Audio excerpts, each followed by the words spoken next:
Hello and welcome back, or two if you're new. Today we are going to talk about Star Wars, particularly The Empire Strikes Back. If you couldn't tell because you're either 3, blind, or an idiot from the title/thumbnail. So last time we talked about the history of A New Hope and how it was made, and we're going to do the same here. First off, this film was not a given, as George had some hesitation on whether or not A New Hope was going to be a success. So, on the chance that the first film wasn't a success, he had someone else write a book, Splinters of the Mind Eye, that would be able to continue the story in case he wasn't able to do it himself. Another reason he did this was so that if the first film was a bit of success, but not enough to warrant a big budget sequel, he could adapt it into a sequel. However, to prepare for the fact that it may not have a big budget, there were some rules. It had to be set on one planet, no space battles, and the most important one, no Han Solo, as there were worries over whether or not Harrison Ford would even want to return, and if he did, he would probably be too expensive. Now, I'm not going to go over the story here because it's not too relevant to the whole story of the movie itself, but if you do want to hear about the story, Mr. Sunday Movies made a pretty good video about it, so I'll link that in the description. But this whole story, again, doesn't really matter, as the first film was a success. In fact, it made $300 million on a budget of $11 million. Now, to put that into perspective, that's over $4 billion when adjusted for inflation. The highest grossing movie ever, Avatar, only made $2.92 billion. So, a big budget sequel was inevitable. But in the meantime, through a series of events that I'm not going to bother to explain, we got the Star Wars Holiday Special. It follows Han Solo trying to get Chewie back to his home planet while being chased by the Empire in order to get home in time for Life Day, which is the Star Wars equivalent to Christmas. It's very bad. There's a scene with like 4 Wookiees yelling at each other. Leia sings, "We celebrate." Luke shows up and looks creepy as hell. This movie, I guess that's what you call it, it's like 2 hours long. Anyways, it's a mess. It's so bad that it's never even been re-released. You can still find it online though, if you want. However, 2 very important things did come out of this. Well, one important thing and another thing that's just kind of there.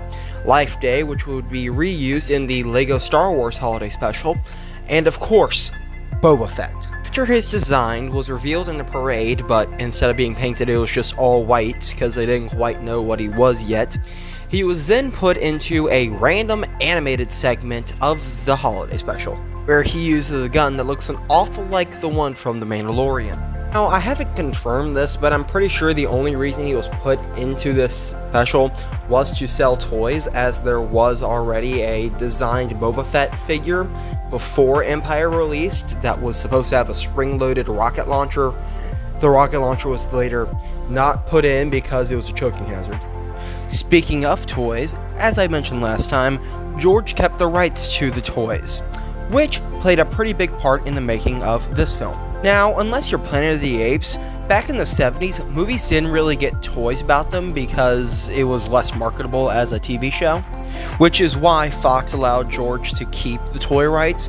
But in doing this, George had a very hard time selling the rights until he finally got a yes from Kenner. However, because of how closely they got the rights to the film related to its release, they weren't able to have toys out in time for the film, or even in time for Christmas. So, instead, they sold an empty box and promised that if you bought the box, when the figures were made, you would get the figures, and it somehow worked. So, despite how little a percentage George was making off the toy sales, he still made a crap ton of money. So much that he was able to fund Empire Strikes Back and Return of the Jedi just off money he made from selling toys. Now, while this time he didn't have the money problem he did when making the last movie, he did have a different problem. He didn't have a story, and he didn't want to write or direct this film. So, he gave what little ideas he had for a story to other people, and he would just shepherd the project along in order to ensure his vision was kept. No, not that vision. So, after a long time waiting, audience were finally able to watch the new Star Wars movie in 1980 called The Empire Strikes Back. Like the last film, this film starts with a crawl. As we see, the title is called Empire Strikes Back, and that this is the episode 5. What the hell? Did I miss the last 3 movies? Well, as now we all know, no, I didn't. But imagine just sitting there in 1980 on opening night and you see that. How fucking confusing would that be?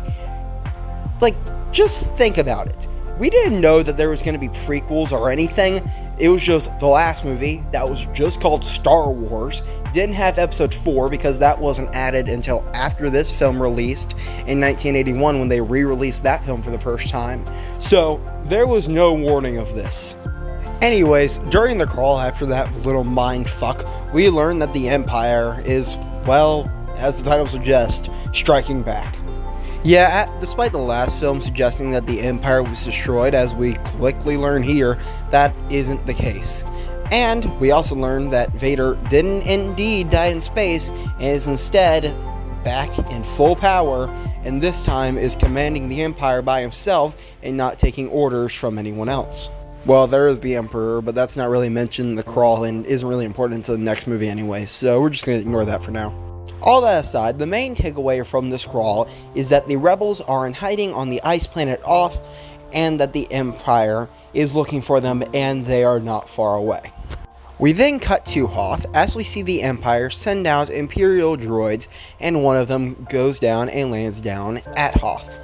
We then see Luke investigating and riding some goat thing called a Tauntaun before he gets attacked by a Wampa and kidnapped. We then see Han and Leia back at the Rebel base worrying about Luke, so Han then goes out to look for Luke. We then see Luke has been frozen to the ceiling at the Wampa cave. Wait, how does that work? Ice takes hours to form, especially over someone's feet. So, did the Wampa just hold him up to the ceiling for like 5 hours while it slowly froze? Also, how did Luke not die if that is what happened from all the blood rushing to his head? That is just such a weird way to keep someone frozen. But anyways, for the first time in the series, Luke uses the Force to pull an object to him. He then somehow manages to not cut his feet, and then for the second time in the series, cuts something arm off. He then comes up with the masterful plan to run out into the freezing, snowing nights of Hoth, where he then passes out from exhaustion and the cold, as he is then visited by Obi-Wan as a Force ghost, who tells him to go to Dagobah and meet with somebody called Yoda, who was apparently his master.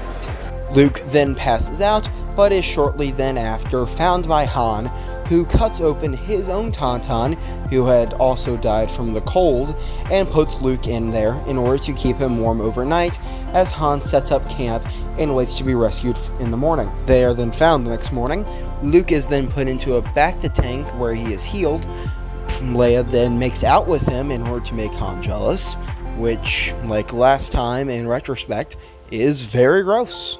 Not long after, the Empire then attacks. We then get a pretty cool action sequence as the rebels have to team up in order to fight off the Empire's AT-ATs, and they use their snow speeders to use grappling hooks in order to trip them over. However, their attempts to ward off the Empire is deemed unsuccessful, as they then have to flee, as Luke gets the rest of the characters get on the Falcon and then escape. Luke then crash lands on Dagobah, as he then not long after meets as R2 fights a little gremlin creature, as we then later learn is Yoda, and after some convincing, Obi-Wan is able to get Yoda to train Luke. Meanwhile, the Falcon is hiding from the Empire in an asteroid, which later turns out to be a giant space worm, which they then have to escape, while Luke does some training with Yoda. We then get introduced to Boba Fett, or I guess introduced into live action if you've seen the holiday special, or I guess reintroduced into live action if you watch the special editions. Anyways, it doesn't matter. We meet Boba Fett, as we then learn that Vader has hired a bunch of bounty hunters in order to hunt down the Falcon, and that Boba Fett has a thing for disintegration. No disintegration. As you wish. After a little more while of the Falcon evading the Empire and Boba Fett, Luke doing some training with Yoda where he wears Yoda as a backpack, does some handstands, goes to a cave where he sees himself as Darth Vader. Wonder if that can mean anything. We then get to the Falcon as it arrives at Cloud City. The crew then get off the Falcon, where they then meet Lando Calrissian, who was an old friend of Han Solo, and apparently used to own the Falcon. You can help me out. What have you done to my ship? Your ship? Hey, remember, you lost her to me fair and square. Anyways, the crew then spends some time at Cloud City, where after a while they then find out that Lando has been working with the Empire, and Han is then taken where he is tortured and then frozen, and then Luke gets visions of his friends being hurt, and he then, without no lightsaber training whatsoever that we see, thinks that he is now ready to take on Vader, the guy who in the last movie he saw kill Obi-Wan, and he then leaves Dagobah to go save his friends as Yoda gives some sequel bait. Boy, is our last hope. No. There is another. We then see Lando free the rest of the crew as we learn he was only working with the Empire to keep Cloud City safe, and they try to save Han, but are unsuccessful. Luke then shows up to fight Vader, and after a while of him putting up a pretty decent fight, he then gets a royal ass whooping as he then gets his hand cut off after pissing off Vader, and Vader then decides to reveal that he is Luke's father. Because, of course, right after cutting a guy's hand off, it's a great time to reveal, hey, I'm your father. That is a great plan, isn't it? Anyways, Luke knows. He then falls to what should be his death, but plot armor. He then dangles off the edge of Cloud City, uses the Force to reach out to Leia, as the Falcon then saves him and gets him. They then are taken to a rebel ship where Luke gets a new hand. Lando raids Han's wardrobe, and the movie ends as Luke puts his arm around Leia and watches the galaxy. Well, now that the recap is over, let's get into the review. And, well, how do I put this lightly? This is probably the best movie sequel ever made. Everything the first movie does great, this movie does even better. Oh, you don't like the special editions? Well, this movie is so good that even Lucas couldn't change much. The only changes I have noticed are getting rid of black outlines, which works very good on Hoth, doing some stuff that just makes Cloud City look better, like adding windows and balconies and stuff like that. The only change I don't like is Vader's line after he defeats Luke, which was way more badass than the original. And that's not the only thing that's better, as Luke isn't as whiny as he was in the last film. Even C-3PO isn't as annoying. All of the characters get some development in this one, even the new ones, and speaking of the new characters, some of them are better than some of the ones from the last movie. For example, Luke in this film gets so much more development than the last movie. In the last movie, he didn't really get a lot of development. Even from the start of the movie, he wanted to join the rebels. Well, that's what he did at the end of the movie. There wasn't really any pushback from him during the movie, aside from the one scene where he didn't want to go with Obi-Wan to Alderaan. That's not really the same thing, though. There's no scene where he questions whether or not he's up for it or anything. He just kind of goes along with it and isn't really challenged. Not that I'm complaining. That works very good for that movie and what that story is telling, but it wouldn't really work this time around. This movie is a lot darker than the last, and thus, the characters needed to face more challenges in order to go with it being darker. If the characters just did everything and weren't as challenged and didn't change as people, the movie would not work, because this whole movie is based around things being a lot darker than the last one, and as so, the characters need to change and become a little darker or not darker depending on the character in order to win. And Luke's not the only one that gets development. Han, who I would say had the most development in the last movie, going from a selfish smuggler to a hero who came back to save Luke's life. In this movie, he goes from well, being a selfish smuggler who's trying to save his own life by getting back to Jabba, which he has been avoiding since the last movie, to, at the end of this movie, falling in love with Leia and being able to sacrifice himself in order to help everyone else and not really putting up much of a fight even when he knows he's probably going to die. Instead, he tells Chewie to help Leia. Hey! Save your strength. There'll be another time. The princess. You have to take care of her. Speaking of Leia, she also gets development. In the last one, yeah, she was a pretty sarcastic and self-reliant princess in the last one, but she was also a princess. She wore a white dress, didn't really do a lot aside from the Death Star escape.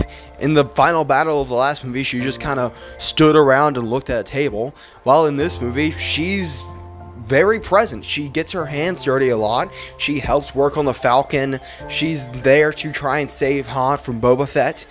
And she gets a lot more character development as she is able to accept Han and realize that she does indeed love him. Those are just the big examples of the older characters getting developed. The newer characters get developed too. I mean, not Boba Fett really, because, well, he doesn't really have a character, but that's kind of what makes him cool.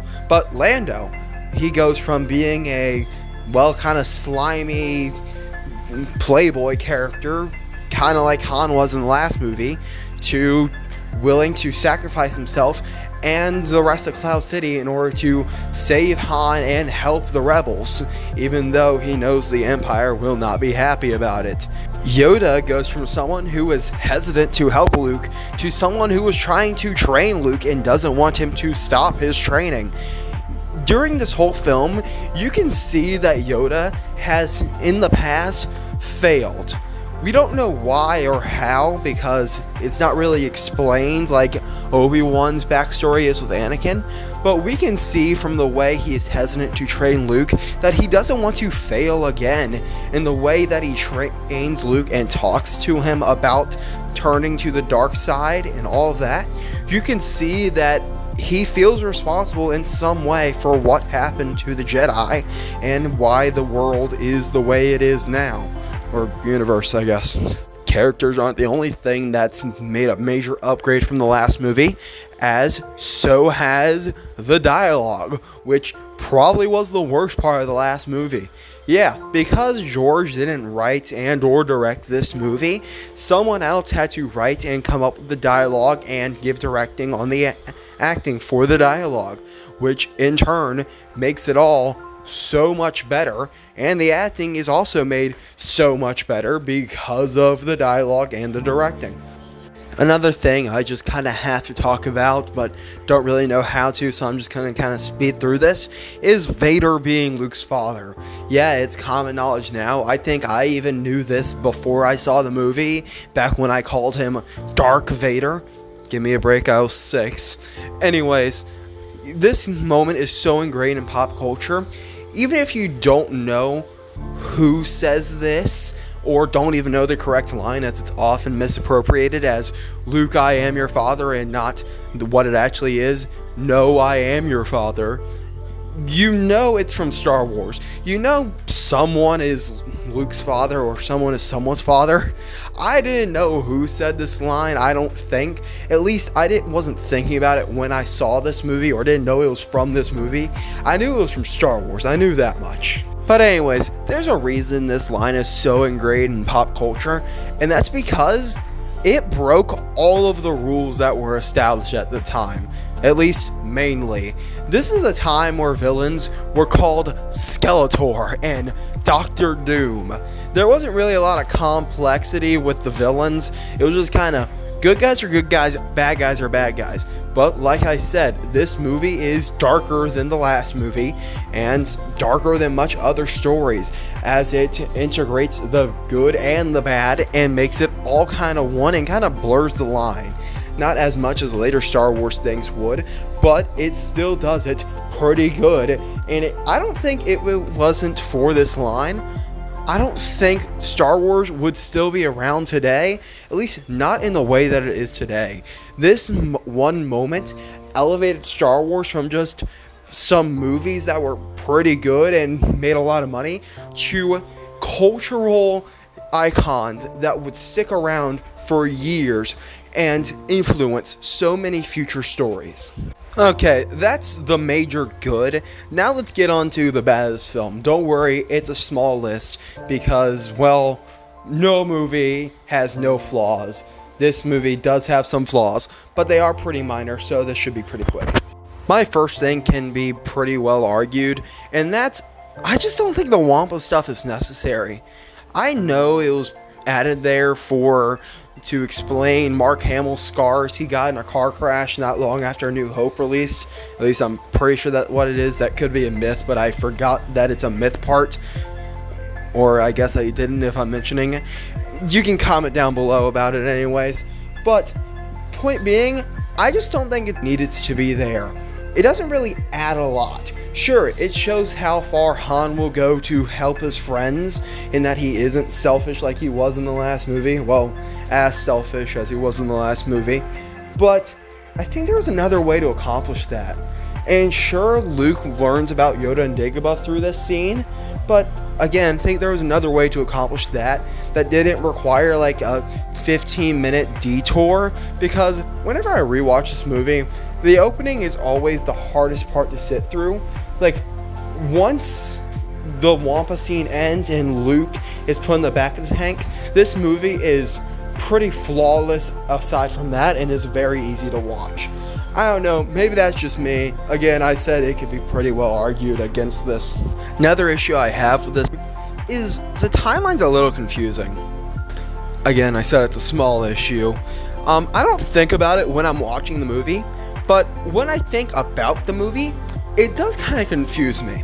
The Falcon scenes seem like they happen like over a few days, and same for Cloud City. It seems like they're there for like a weekend at most.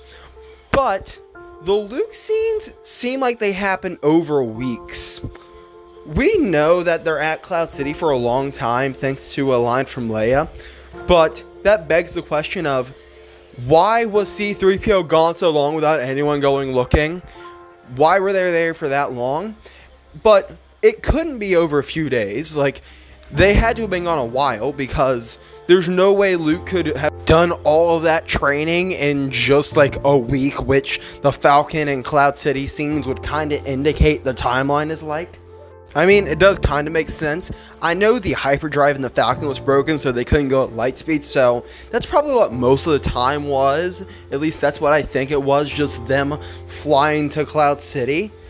I mean, they probably could have spent a lot of time in just the space worm's stomach. I don't know how long that went over. If you do, again, comment down below. I'm kind of curious now that I think about it. But anyways, the timeline, it kind of makes sense, but kind of doesn't. It's not distracting when you're watching the movie. It's just kind of a little something that kind of confuses me whenever I think about it a little too much. My next issue is... Oh, wait, that's it. Like I said, this is a pretty good movie. I don't have a lot of issues with it. So that's all for the review. I'm going to give this movie a 10 out of 10 like the last, but put it above the last film, as this is way better than the last. So that's about it. This has been Drexlord. Like, comment, subscribe, and I'll see you all next time. Later, haters.